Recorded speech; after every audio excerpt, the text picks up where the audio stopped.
This is a Star News Brief. I'm Samuel Otieno.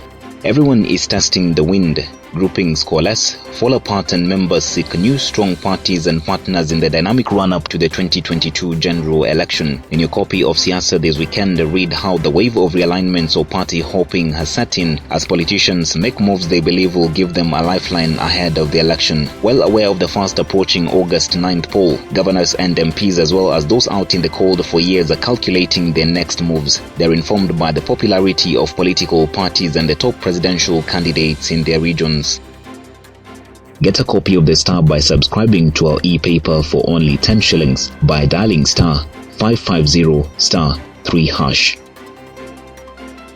Education CS George Magoha has announced a reduction in secondary school fees due to the short nature of the 2021 school calendar. National schools will pay 8,500 shillings less, while extra county and county schools will pay 5,500 shillings less. If implemented, the directive will mean national schools will now pay 45,054 shillings, while the extra county and county schools will pay 35,035 shillings. Magoha further warned school heads against hiking fees when schools reopen. He spoke at the Kenya Institute of Curriculum Development on Thursday during the launch of the 2021 Elimu Scholarship.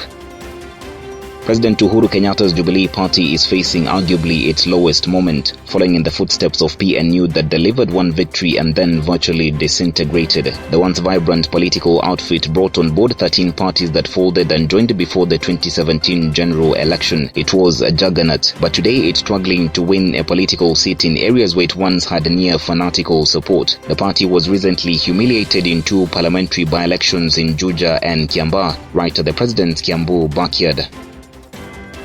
The iconic 5-star Intercontinental Hotel Nairobi is set to be liquidated. In a notice placed in a local paper yesterday, trustees of the Hotel Intercontinental said they have obtained approval from the Retirement Benefits Authority for voluntarily winding up the scheme. Joseph Kimani of Kingori Kimani and Company has been appointed as a liquidator. Upon the expiry of the notice, the liquidator will deal only with submitted claims, wind up the scheme and distribute assets based on available information.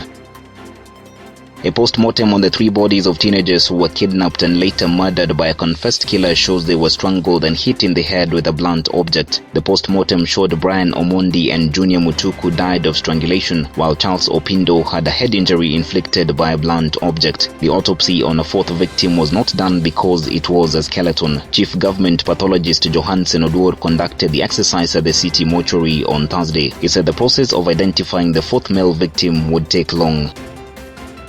Get a copy of the Star by subscribing to our e-paper for only 10 shillings by dialing star 550 star 3#.